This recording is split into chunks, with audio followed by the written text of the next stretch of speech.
एक बहुत ही अति महत्वपूर्ण बात मैं कहना चाह रहा हूं ताहिर हुसैन को लेकर के। यदि आप लोगों को नहीं पता हो तो मैं आपको बता दूं कि ताहिर हुसैन दिल्ली दंगों का आप कह सकते हैं कि चीफ एग्जीक्यूशन ऑफिसर था। एग्जीक्यूटिव ने एग्जीक्यूशन, जो एग्जीक्यूट कर रहा था सारे प्लान्स को। ऑब्वियसली उसको देख करके लगता है कि ये डम्ब है, इसको जो कह दिया जाएगा वो करेगा, तो वो कर रहा था। हैंडलर्स उसके अलग रहे होंगे।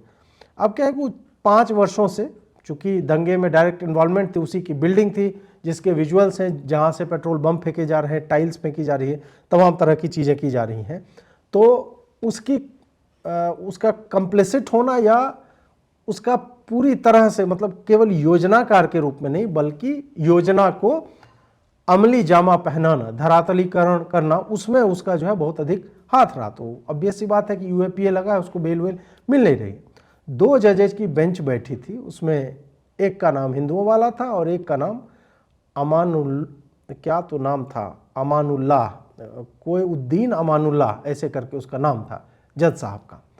अब जज साहब ने लॉजिक दिया दिल्ली पुलिस के वकीलों को और अपना निर्णय लिखते हुए कि वो 5 साल से अपनी फैमिली से मिला नहीं है। ताहिर हुसैन के लिए उसने लिखा।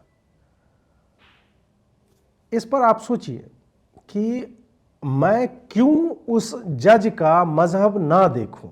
मेरे पास एक कोई कारण बता दे, लॉजिकल कारण बता दे कि इस व्यक्ति की हम क्यों नहीं आलोचना करें कि इसे दीन, उम्मा, न्यायिक पुस्तकों से विलग उसमें उसका मुसलमान होना ही दृष्टिगोचर हो रहा है। मैं ऐसा क्यों कह रहा हूं? दिल्ली दंगे जब हुए थे तो हमने ही, मैं ऑफ इंडिया हिंदी में उस वक्त था, और हमारे जो रिपोर्टर थे, चाहे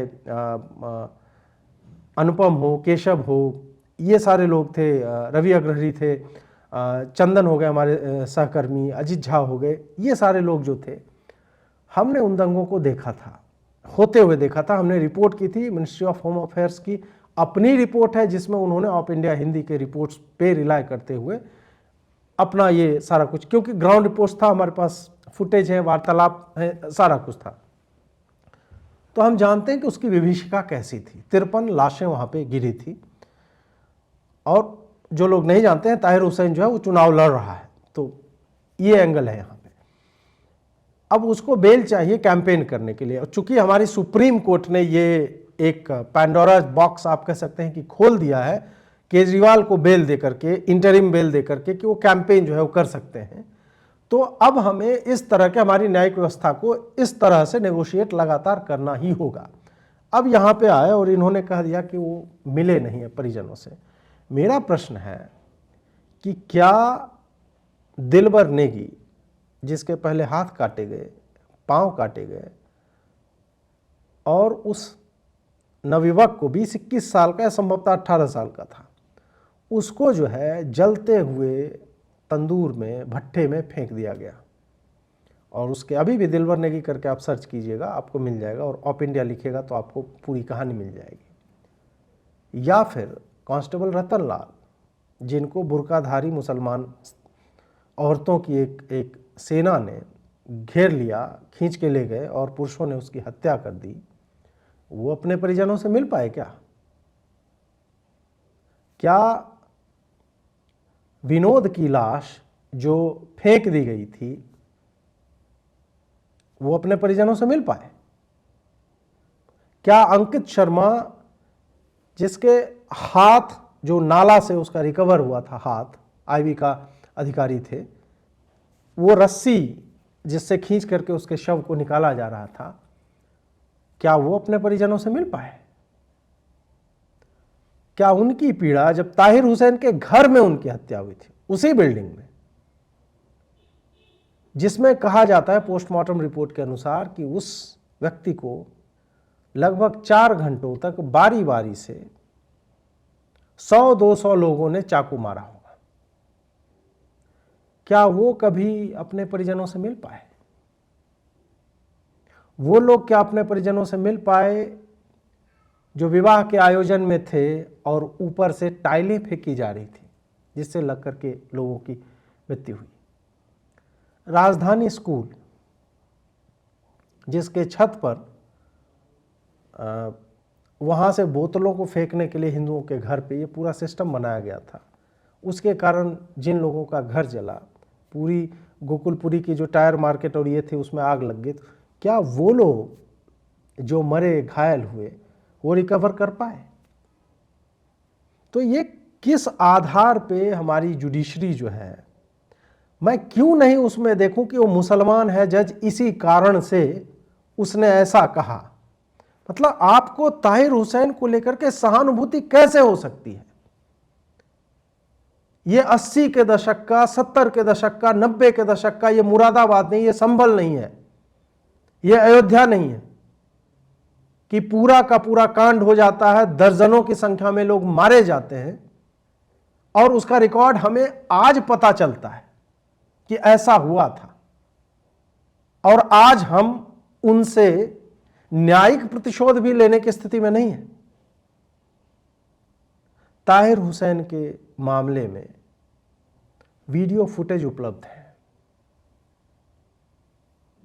बाहर से लोगों को लाया गया था।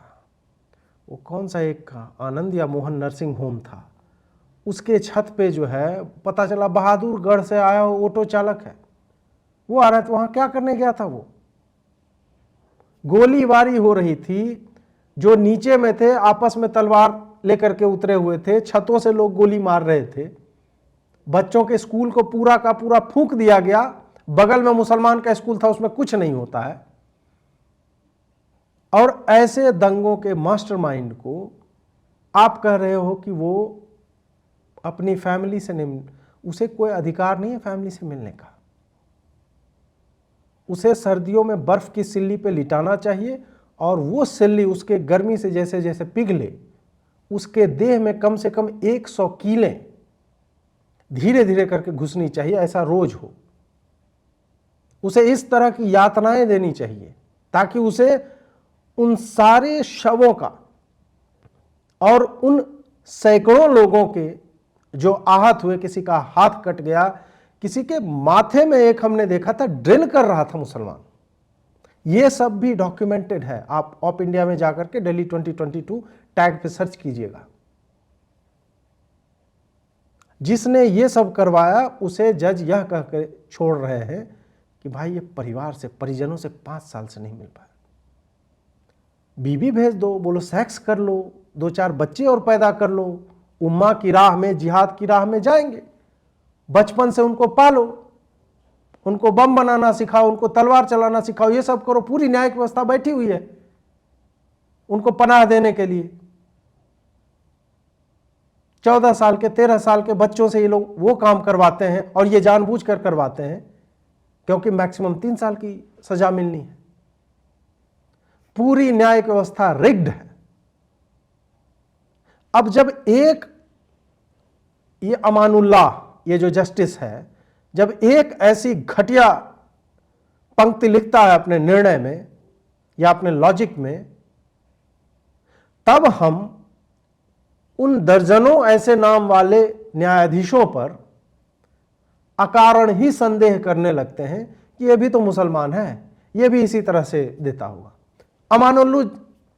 अमानुल्लाह जैसे जज जो है पूरी की पूरी कम्युनिटी को, और कम्युनिटी से मतलब न केवल इस्लामिक समुदाय, उसके उस पहचान की मैं बात कर रहा हूं, बल्कि पूरी जुडिशियल कम्युनिटी को, ये लोग उसकी गरिमा को गिराते हैं। ऐसे लोगों को इंपीच करके, लात मार करके जुडिशरी से बाहर किया जाना चाहिए। How can you even right that sentence? या तो आप एक ऑल्टरनेट रियलिटी में रह रहे हो, या आपने वो विजुअल्स नहीं देखे हैं, या फिर आप बिक गए हो। अब बिकने का कारण आपका मजहब हो सकता है, पैसा हो सकता है, काइंड, मतलब कुछ भी हो। मैं एक नागरिक के तौर पे इतना अधिक फ्रस्ट्रेटेड अनुभव करता हूं, इतना अधिक बंधा हुआ अनुभव करता हूं कि ऐसे लोग न जाने हर दिन कितने लोगों के अपराध या फिर उसको जो है मुक्त किया जाए, इस पे तय करते हो। उनका जीवन जो है टिका हुआ रहता होगा इन लोगों के एक एक स्टेटमेंट के ऊपर। और ये ताहिर हुसैन जैसे लोगों को, जो कि 53 शवों का आधिकारिक रूप से 53 जो आंकड़ा है, उस पर प्रेसाइड किया, जिसने जगह दी, जिसने पूरे मोहल्ले में मीटिंग्स करवाई, चांदपुर में, मौजपुर में, भजनपुरा में उस व्यक्ति को जिसने यह सुनिश्चित किया कि दुकानों के ऊपर, हिंदू दुकान के ऊपर मार्क लगाओ और केवल हिंदुओं के दुकान जले, मुसलमानों के नहीं, उस व्यक्ति के 5 साल भीतर रहने पे तुम्हें चिंता है कि वो परिजनों से नहीं मिल पा रहा है। धिक्कार है ऐसी जुडिशरी पे, थूकना चाहिए लोगों को। ऐसे जजों को उसकी कार से बाहर निकाल करके उसके मुंह पे थूकना चाहिए, ताकि उसे पता चले कि उसने जो किया है वो न्यायिक प्रक्रिया में जो विश्वास लोगों का होना चाहिए उसको कैसे स्नेह स्नेह स्नेह स्नेह इरोड करता है, उसको हटाता है। और लोग इस तरह की शब्दावली का प्रयोग करने को विवश होते हैं। मैं कोई आनंद में, मजे मजे में ये नहीं कह रहा हूं। मैं जब पढ़ता फिर मैं सोचता हूं कि न जाने कितने दंगाई होंगे, कितने आतंकी होंगे जो इस जुगाड़ में रहते होंगे, किसी तरह ऐसे किसी जज के पास हमारा मामला पहुंच जाए। दिल्ली जल गई, लोग मर गए, आग लगी हुई है, अभी तक दर्जनों ऐसे परिवार हैं जो न्याय की आशा ताक रहे हैं, उनको न्याय नहीं मिला है, उनको क्लोजर नहीं मिला है। और ऐसे में इस तरह का स्टेटमेंट उन परिजनों के सामने, ये सब हियरिंग तो ओपन कोर्ट में होना चाहिए, ओपन कोर्ट में हो और लोगों कहीं ढीले चप्पल पहन के जाओ। और ऐसे जो को बोला जाए कि आप निर्णय जो बोल करके सुनाइए, कि जो लॉजिक आप दे रहे हो क्या लिखवा रहे हो वहां पे, बोल करके सुनाइए।